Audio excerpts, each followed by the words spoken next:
Hello and welcome to North Country Matters. My name is Donna Seymour. I'm a member of the League of Women Voters of St. Lawrence County. Today we have Joann Chambers in the studio with us. Joann is the superintendent of the Potsdam Central School. Joann, welcome back. You've been a guest many times on the show, and it's always a pleasure to have you here. What's going on in our schools is something that's very important to the community at large. It's one of the main things that brings people together, so it's great to have you here to talk about it. Thanks for having me. It's April, so it's budget season, and that's always a time that is very busy for all of the schools in St. Lawrence County and in fact in New York State.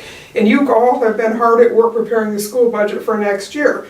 The budget vote is coming up on May 21st, so can you give us a sense of some of the high points of the budget that folks will be voting on in May and that you'll be operating under next year? Sure. So we start the budget development process in November, and the board adopted the budget on Monday night, last night. So we are in the home stretch now with the budget vote coming up, as you said, on the 21st. We are seeing a modest increase in state aid, about 0.93% over last year, so just a little bit of an increase. The increase is not enough to cover our increase in expenses, contractual expenses. So we are going to continue to apply fund balance to close that gap. However, we've managed the last few years to apply fund balance to balance the budget, but at the end of the year, barring any catastrophes, we've been able to replenish some of that fund balance. So we're really not moving. Our fund balance is healthy.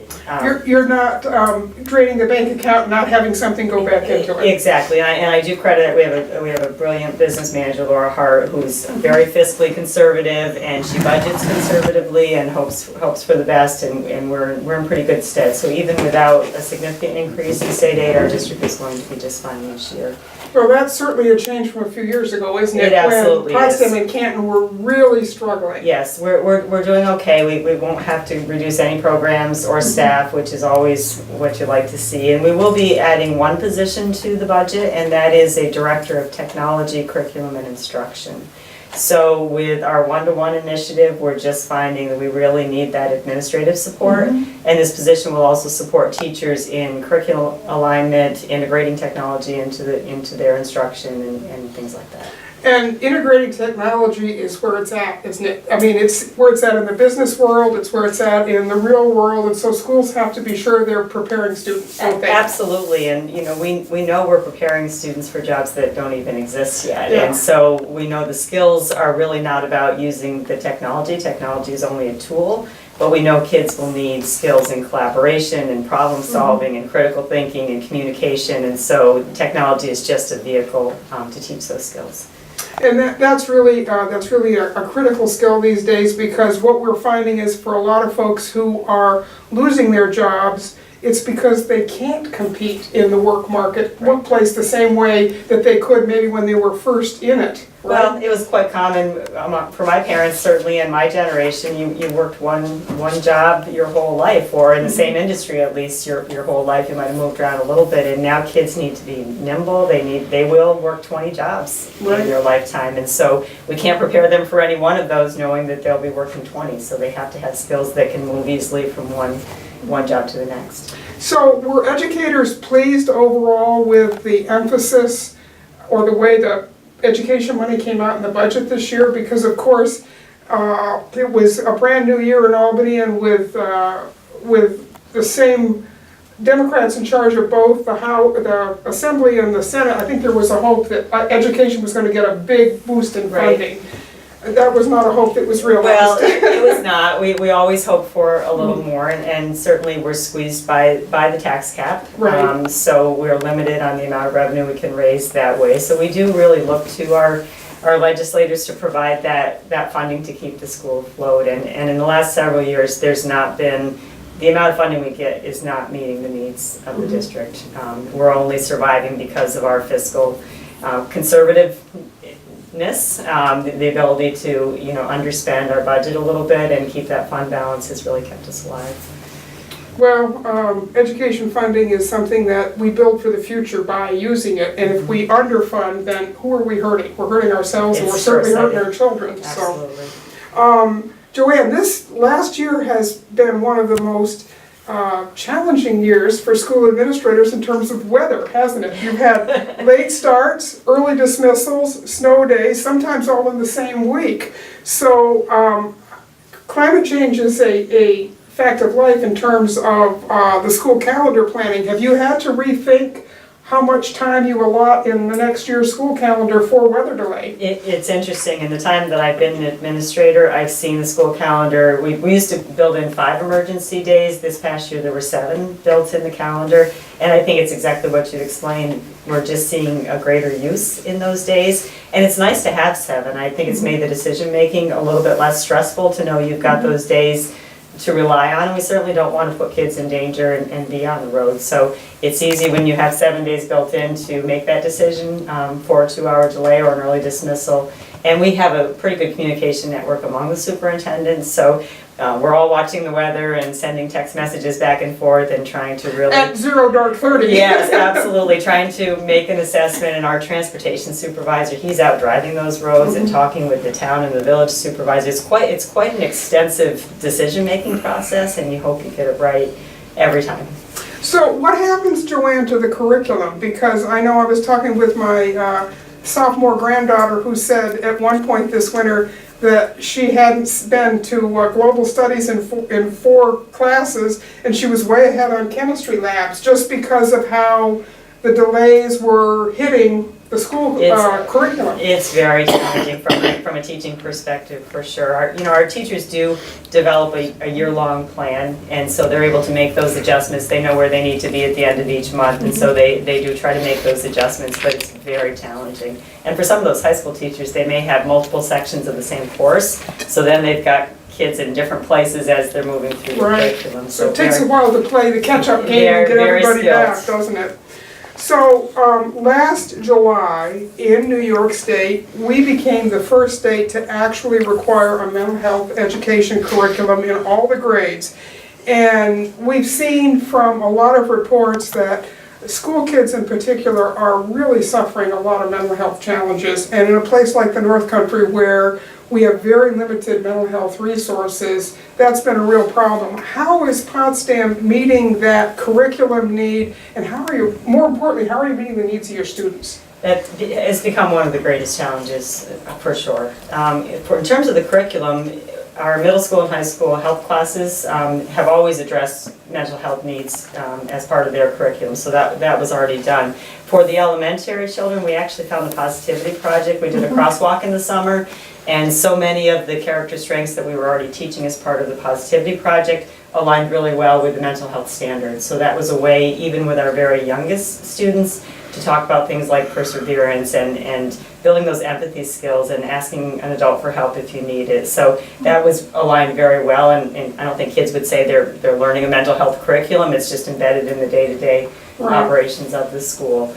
Over the last few years, we have gone from 4 counselors to 6 in our district, and that was recognition that we really needed to support our students, and so the board was very supportive in adding those positions, and it really has made a difference. We now have 3 counselors at the high school, 2 at the middle school, and 1 at the elementary. So they're busy every day, all day, but I think we're taking good care of our students. That's really important, because when there aren't a lot of outside resources in the community, what happens in the school where kids spend the bulk of their day, it's pretty critical to have those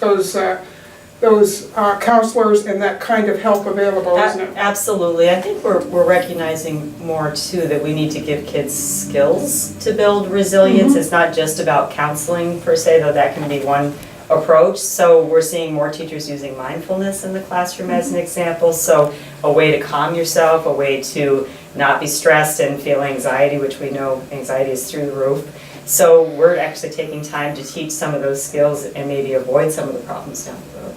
I think those are skills we could all use all throughout life. So the fact that kids are getting introduced to them early is very important, isn't it? And it's really something to see a kindergartner or first grader close their eyes and calm themselves and understand that they have that agency to have control over their emotions. It's pretty wonderful to see.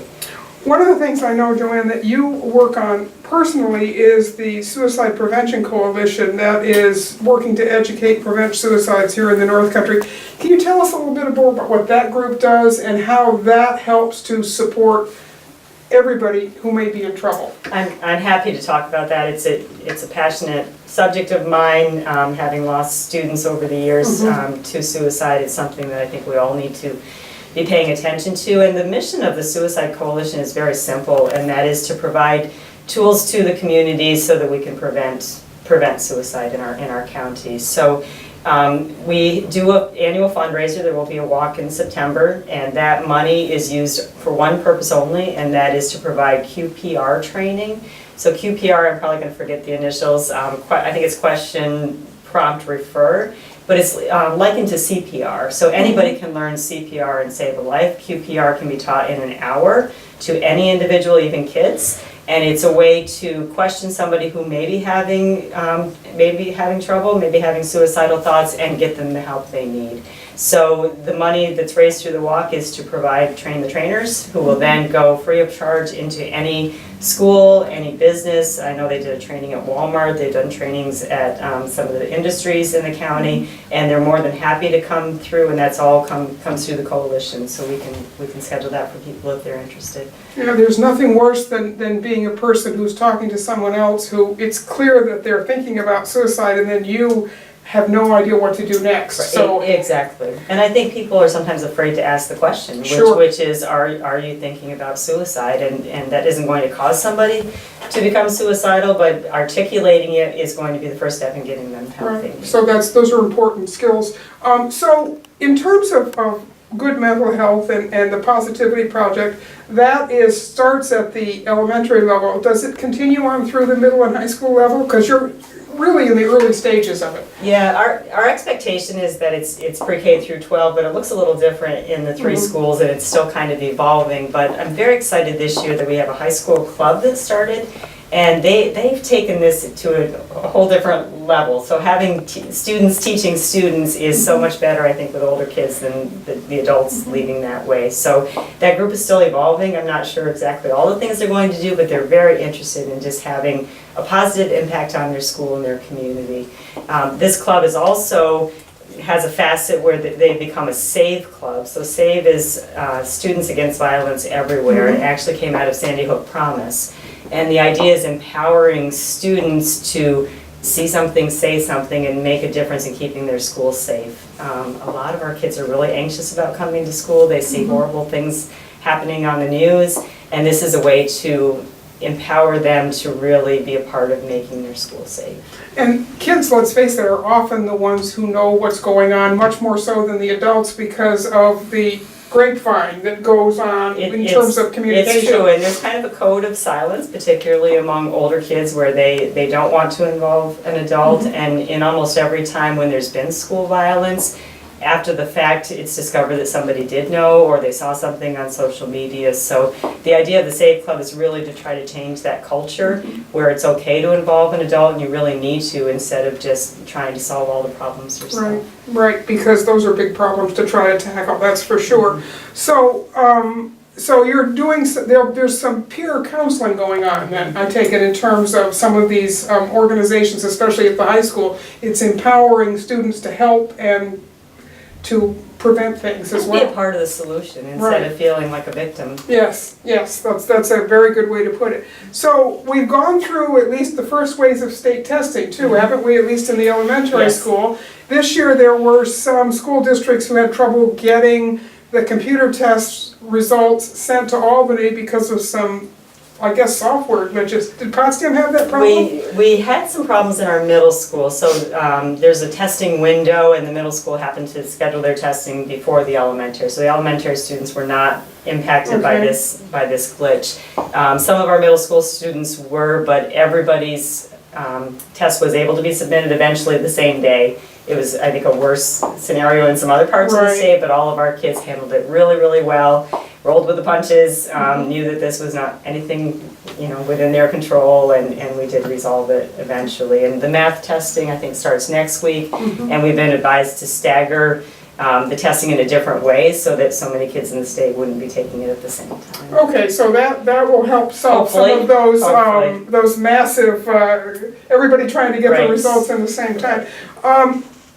In previous years, we've had problems with parents who've decided to opt their kids out of state testing. Is that kind of, and the state, of course, has made some adjustments to address that issue.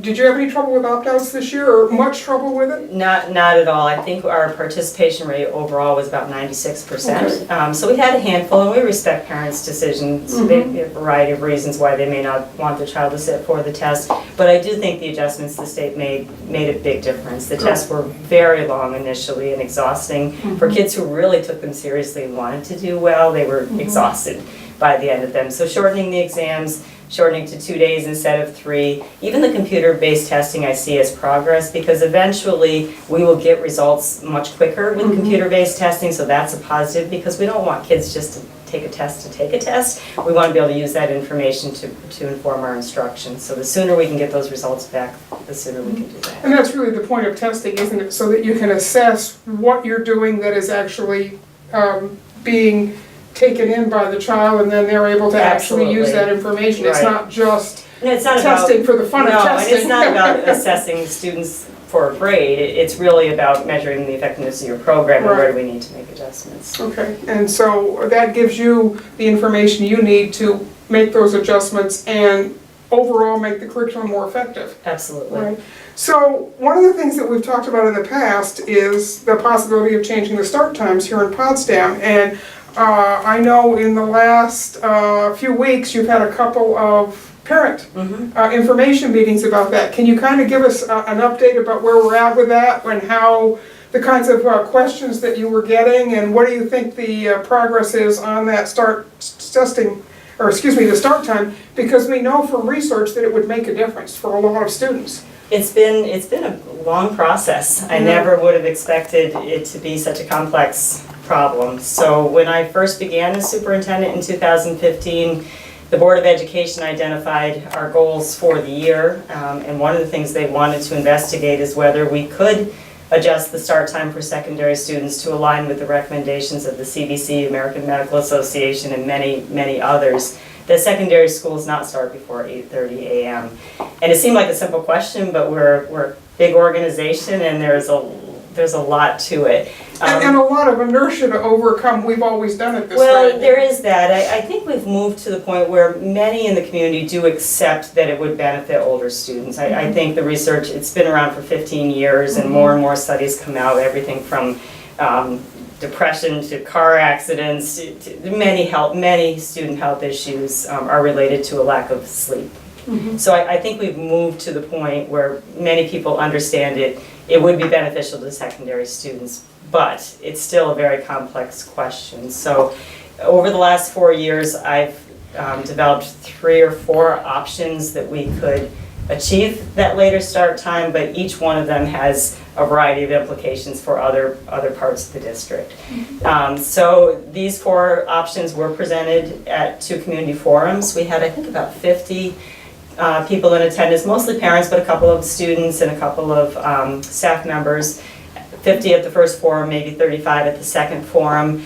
The concerns are, there are a variety of concerns, but most of them, it seemed to be, were any change that would impact elementary students. So one of the options entailed changing the order and having the younger kids start first. And there were concerns about, there isn't a lot of research about school start time for younger kids, so we had a lot of questions about that. There were concerns about, it's dark in the winter at 7 a.m. and the first child would be picked up just before 7, and so we heard concerns about that. There were concerns about childcare and family dynamics, and I was a working mom, and I would not minimize that at all, because to orchestrate all of that and keep a family running is no small challenge. So those were the kinds of things we heard. We heard also from parents of older kids who were concerned with a later start. It would push the after-school activities later, and they would be getting home later in the evening and cutting into family time and dinner and all of that. So it was good feedback. I was really pleased to have that many people come to the forum. I think the board really wanted to hear from folks. And so the next step is we're in the process of developing a survey, because even though we had 85 people coming to those 2 nights, that's really a tiny fraction of our whole population. Actually working with some folks at SUNY Potsdam who do this for a living, because I'm not a survey developer, so they're going to help us in designing a fair and unbiased survey. And that will go out, we're hoping, at the end of May, beginning of June, and it will go to all parents, middle and high school students, and staff. And we're just going to ask them, first, do they accept the premise that it would be beneficial to have a later start time, and then present the 5 options we've developed and ask them to rank them or rate each one in terms of I strongly agree to strongly disagree. And then an open-ended question about why did you select the options you did, so that we can get a sense for what those reasons are. Giving the survey, analyzing it, collating it is going to take some time, so we're hoping by early fall we can share those results with the greater community, and then the board can decide next steps. Yeah, so that's a lot of work to get all that and all those pieces together in a way that you can actually get some kind of a consensus out of it. So that will be it's nothing that's going to happen anytime soon, even though you've been working on it for a long time. It's not, but I think it's a worthy question. Yeah. You know, I've said in a number of contexts, I'm not going to be paid any more or work any different hours no matter what time. I wouldn't be doing this if I didn't think it was good for kids. But I don't want to discount all of those other concerns, because we have to look at all of, this is a change, if it's made, that would affect every single person in the school district. That's right. And your day will still start at 0 dark 30 in the winter. And I have seen those not surveys, but results of reports where it does actually make a significant difference on fewer car accidents for high school students. So there are some real safety issues that come into this as well. It's really a student health issue, and it's about, although some kids may be able to fall asleep earlier, their body naturally during adolescence, they don't feel as tired until about 11 at night, even without electronics in their room and those other things that are bad habits. They aren't tired until about 11 at night. And so with school starting at 7:20 for our middle school, 7:30 for our high school, you can do the math. It's just about impossible to get 8 hours of sleep, and that sleep deprivation has just a number of health ramifications. And it's cumulative over time. Well, it is. So you get through a nice break week like this and everybody starts refreshed, but the break weeks are few and far between. Absolutely. Well, and I remember being a teenager and literally sleeping half the day on Saturday. It drove my father crazy. But I think it was just sleep deprivation, and then I would try to catch up on the weekend, and then it would start all over again the next week. And of course, part of the job of a teenager is to drive parents crazy anyway. So that's a good. So the school budget vote, as we said, is coming up on May 21st. Joann, give folks the details on who's eligible to vote, where the vote takes place, and what are the voting hours. Okay, so the voting hours are 7 a.m. to 8 p.m. Voting is in the high school auditorium. Residents need to be a resident of the district, 18 years old. Those are the only qualifications. And I can't list them now because the petitions were just due, but we do have 6 Board of Education candidates and 3 open seats. Okay, so there will be choices this year. There will be choices. Yes, no on the budget, but in terms of school board, that's a lot of interest in school board seats, isn't it? It is. I'm really pleased to see that kind of interest. I think that's a good sign that our community is engaged with the school district. Some other schools I have seen are really struggling to fill seats, and so. Yeah, I'm pleased that we have that much interest. And the local elections for primaries are on June 25th, and we're seeing a lot of interest in that as well. So 2019 could be one of those years where people are really starting to take an interest in serving at the community level, whether it's school board or town or village. So that's great.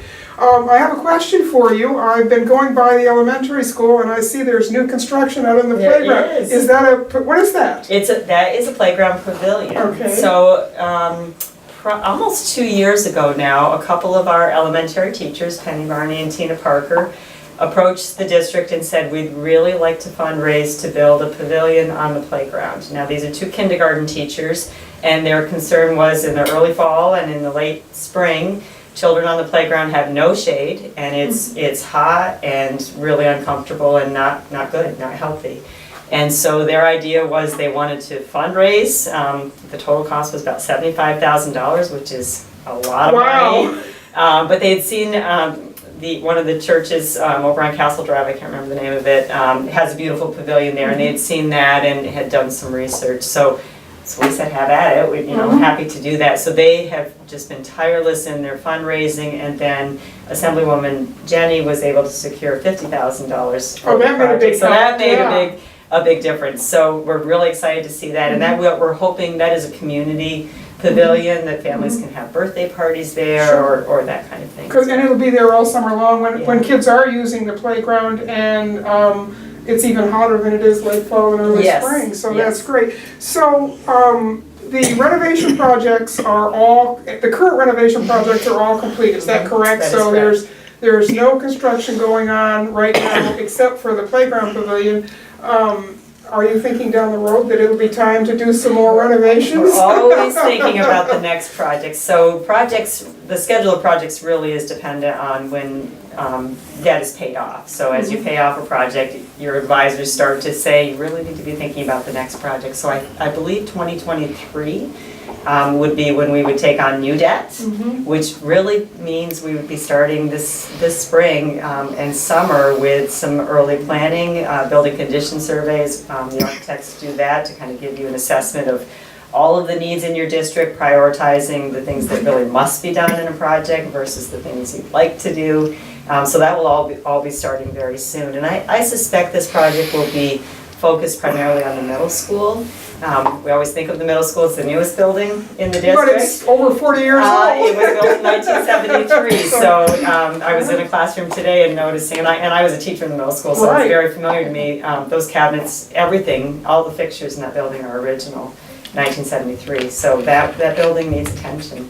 And actually, that's a testament to how well it was constructed in the first place, wasn't it? That it's actually held up as well as it has. Our buildings and ground staff does a great job maintaining it. It's pristine, but it's tired. It needs some updating and some things like that. So I imagine that's what will be the primary focus of that project. Okay. So Joann, in our last couple of minutes here, it's any closing thoughts that you'd like to leave with district residents about where we're at with our schools and education in general here in Potsdam?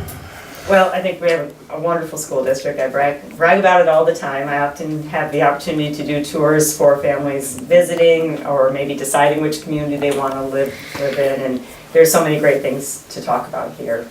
We have several openings this spring, and although there's generally a teaching shortage, we had ample applications, and I think many of those applicants are coming from other school districts or looking to come to Potsdam, and I think that's because of it's a great community, it's a great school district, and I'm grateful to be a part of it. Well, thank you very much. We appreciate you coming in. It's always good to get a checkup about what's going on at the schools, and this is a particularly important time because with the budget vote coming up, people get a chance to come in and vote on that, and with 6 people running for school board, there's definitely some opportunity there. You'll be sending out a flyer fairly soon with all the budget details and the bios, correct? Yes, we're putting the finishing touches on that. I would expect in the next 2 weeks people will see that in their mailbox. Great. Well, thank you for coming in Thanks, today, Joann. We really appreciate it.